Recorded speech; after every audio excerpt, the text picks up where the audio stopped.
Hey everybody, hope you had a nice weekend. It's cold outside, but it's nice and warm in here, so sit back and enjoy the Jazzman Show. We're going to be reviewing the weekend's box office results. I've got some video from Second Chance Saloon with Troy Blackwood, and I've got some must-see movies for you, so stay tuned and roll the credits.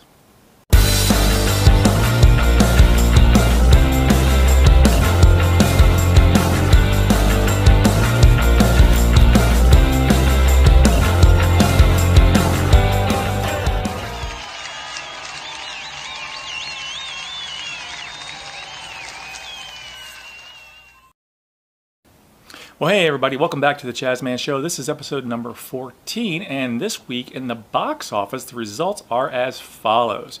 And no big surprise, Glass finished number one in its debut week with $40.5 million. Glass starring Samuel L. Jackson, Bruce Willis, and James McAvoy. Now, this is a follow-up movie to Unbreakable and Split.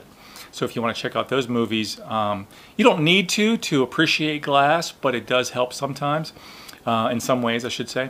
And if you want, go ahead and check out my previous video where I review Glass and you'll see what I thought of it.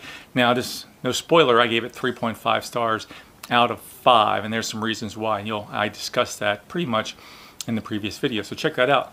Okay, number 2, Upside. The Upside, starring Bryan Cranston and Kevin Hart, with $15.7 million in its second week, and Dragon Ball with $10.6 million in its debut week for you Dragon Ball fans out there. Salim.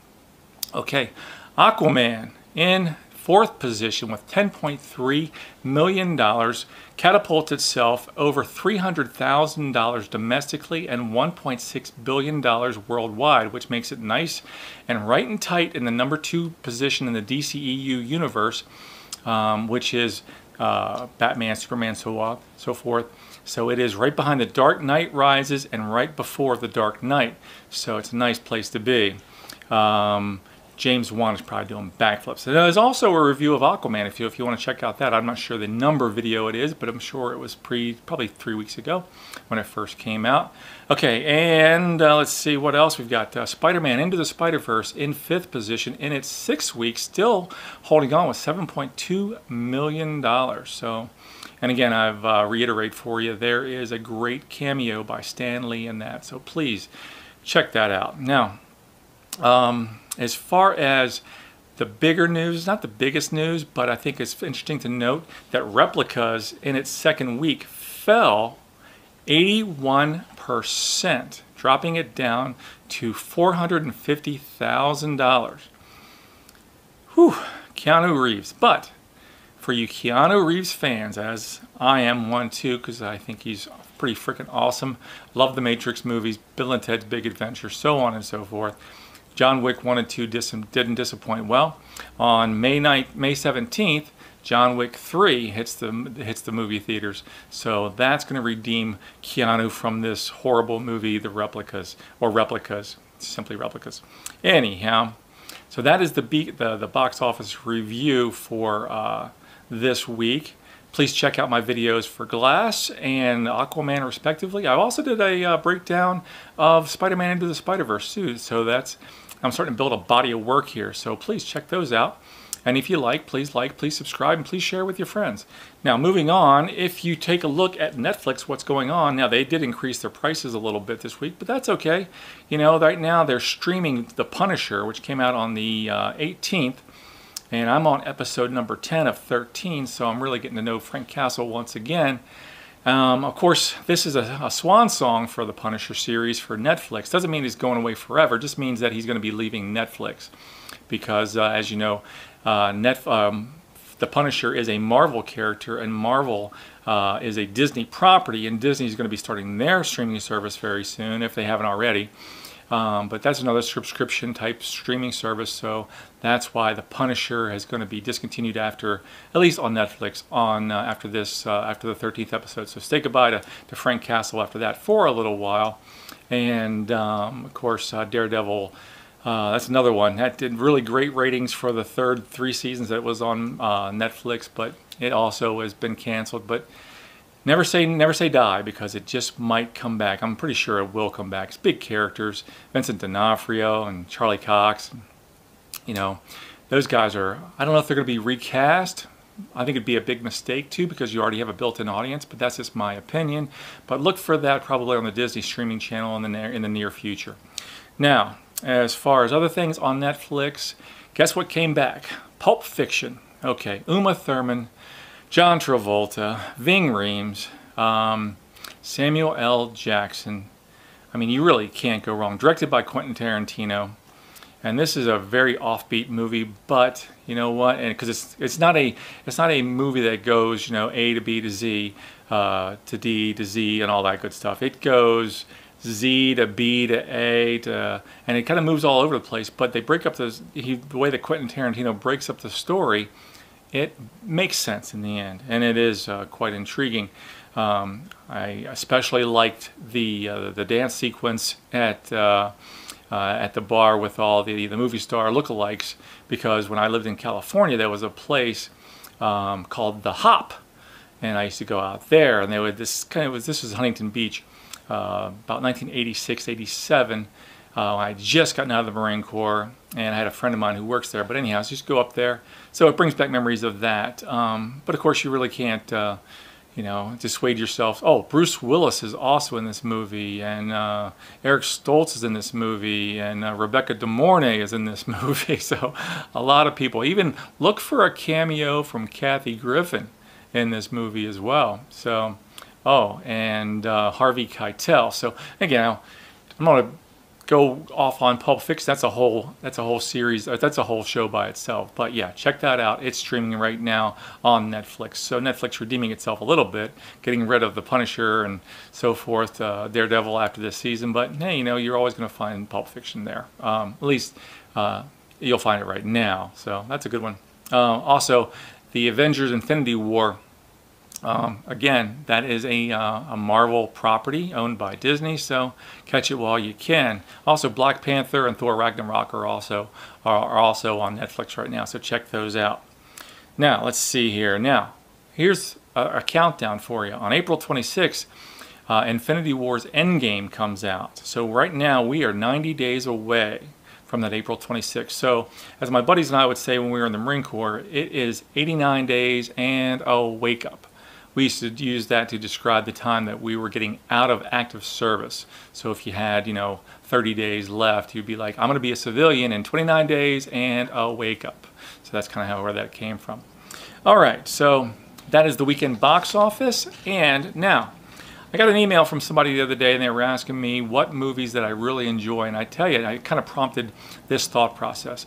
When you're flipping through the channels and you want to see something, and there's always a movie that's going to catch your attention. Well, and you're going to watch. No matter what you're doing, you're kind of going to watch, because these are movies you can't stop watching. So, in no particular order, I'm going to tell you 5 movies that I will always stop to watch. I'll probably rank them at some point. But anyhow, the top movies that I would stop doing if I'm flipping through the channels there, I'm looking for something to watch.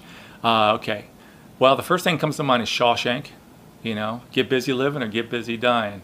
That's the life lesson for anybody out there. You know, get off your ass and do something, or, you know, accept the consequences. Because when you don't make a decision, here's what happens. When you don't make a decision and you put off long enough, the decision gets made for you. Think about that for a little bit. Okay, Goodfellas, Ray Liotta, Robert De Niro, Joe Pesci. How can you go wrong? I like watching that movie during the Christmas holidays, just because it brings up the monotony of all the Santa Claus movies out there and all that other stuff that's on there. So Goodfellas, that's another one that comes to mind. Okay, what else we got out there? The Sting. That's the first R-rated movie. I believe it's the first R-rated movie I ever went to see. My aunt took me to see it, and I don't even know why it was rated R. Maybe because there was some blood. I mean, in that movie, I'm not sure, but by today's standards, it's more of a PG-13. But great, James Earl Jones's father is in that movie. So if you're listening and you're watching that movie, you're like, man, that guy, his voice sounds awfully like James Earl Jones. Is that James Earl Jones? No, It's his father. So it's like, take a look for that. There's a little bit of trivia for you. Okay, that's of course the Sting starring Robert Redford and Paul Newman. And okay, and of course, who can stop from watching Rocky when it comes on? Problem is, once I start watching Rocky, I've got to watch all of them, including Rocky 5. Yes, I do. I have to admit, I have to put myself through that. Mainly because I like the fight sequence in the street. When Rocky goes total badass, it goes not boxing, he goes street fighting. And, you know, and of course he takes Tommy Morrison's manager, throws him against the window, and he's like screaming, "I'll sue." And Rocky Balboa, at this point in his career, he's bankrupt, didn't have any money. He goes, "Oh yeah, sue for what?" You know, anyhow. But Rocky does have his family, so that's the great thing about that movie. But anyhow, going through, you got to watch Rocky. Sorry, but if you're like me, once you start the binge, you can't stop. Okay, now, another movie that I always stop to watch is The Princess Bride. Because who doesn't like that whole story about, "My name is Inigo Montoya, you killed my father, prepare to die." Who doesn't like that, you know? By the way, the actor that played Inigo Montoya, I actually had the pleasure of meeting him one day. His name kind of escapes me right now, but I will put it there at some point. But anyhow, The Princess Bride, you really can't go wrong with that. And of course, you know, it's inconceivable for you not to watch that movie. There's a little inside joke for you. Andre the Giant is in that movie. Okay, and of course, the lady who would be president is also in that movie. Not giving her name away. And then there's she also plays Jenny in Forrest Gump. So, you know, stretch your imagination, stretch your mind. You'll know who that character is, who that actress is. Okay, now, some honorable mention movies out there. Depending on what season it is and so forth, you can't stop yourself from watching It's a Wonderful Life. And of course, the crescendo movement, you know, when Clarence gets his wings, and Zuzu says, "Daddy, teacher says every time a bell rings, an angel gets his wings." And Jimmy Stewart's, you know, of course, he, "That's right, that's right. Way to boy," or again, he says, "Way to go, Clarence," or "Attaboy, Clarence," or something like that. But anyhow, that's the great line for me in that movie. All right, A Christmas Story. Of course, you can't stop watching that because, you know, if you do, you just might shoot your eye out because you'll feel badly about not watching that movie. Pulp Fiction, which I mentioned. You know, you can't stop watching that movie. It's an honorable mention. You know, because of all the things I've mentioned before, John Travolta and Uma Thurman, and directed by Quentin Tarantino. Okay, the other one is ID4, or otherwise known as Independence Day, starring Will Smith. Okay, you know, when Jeff Goldblum gives the aliens a virus using his Mac, and he brings down the all-alien, you know, that's where they should have left it, quite honestly, because they did that resurrection or resurgence or whatever it was a couple of years ago, and you know, even Will Smith looked at the script and goes, "Nah, I'm not going back for that." But anyhow, some people did. Bill Pullman did. Vivica A. Fox even showed a little bit in that movie for a few seconds. But you know, that's one of those movies that's better off just, you know, stick with the original ID4 and don't worry about the resurgence movie or whatever it's called. It's not worth, you know, even, yeah. There's a Hemsworth in it. It's Liam Hemsworth, not Chris. So, you know, that show, don't get your hopes up on that one. Okay, and of course, Die Hard. You know, that's starring Bruce Willis.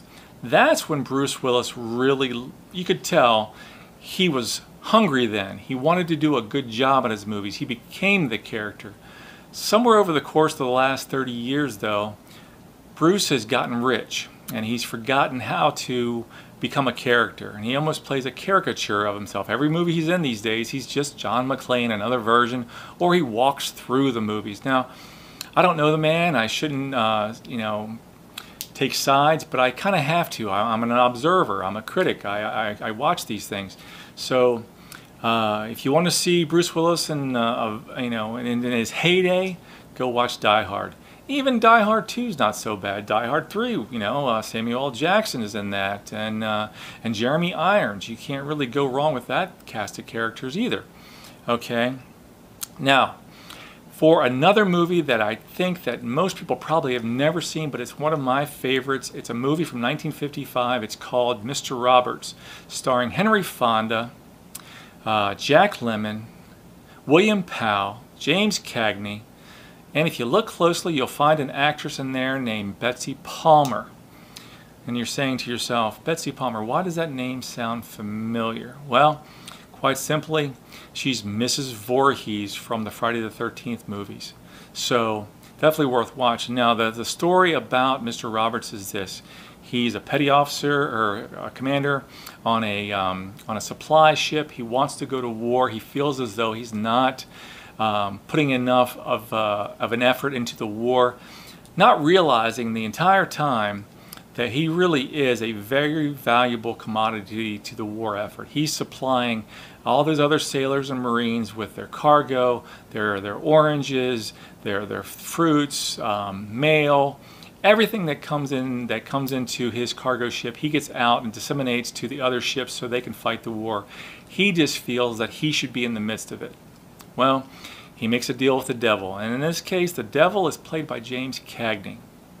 There's a lot of comic relief by Jack Lemmon, and there was even a sequel called Ensign Pulver.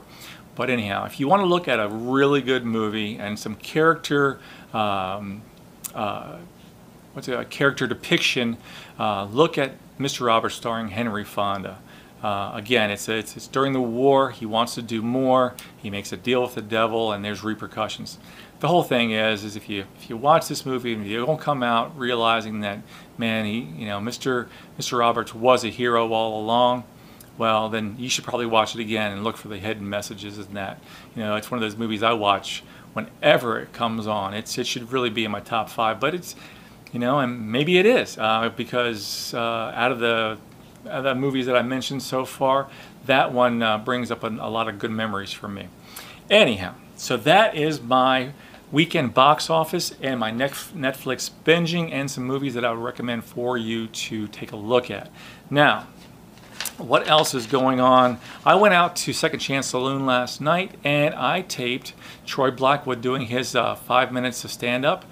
Now, a few weeks ago, I did an interview with Troy Blackwood, and I taped his stand-up, but somehow, somewhere in the mix, the video of his 5-minute stand-up got lost. So I went out there purposely last night. I did not perform, but I did tape Troy Blackwood's performance. So please enjoy that. And guys, I will be back with another video here real soon. I don't know where I'm doing stand-up this week. Maybe down at the Milk, what is it called? The Milk Boy Art Place. I don't know. It's down in College Park. But if I'm not there, then I'll be somewhere this week, and I'll update you. Now, here's what you want to do. This is the time where you click that little bell at the bottom of your screen to subscribe, hit the like button, and share with your friends. And until next time, guys, you've got a nice list of movies there that I like. You've got the box office results, and you've got some things to do. You got homework to do. Go check out Netflix. Anyhow, guys, we'll see you next time. My name is Chaz Riddle. Have a great day. Bye-bye. One more happy birthday for Sam.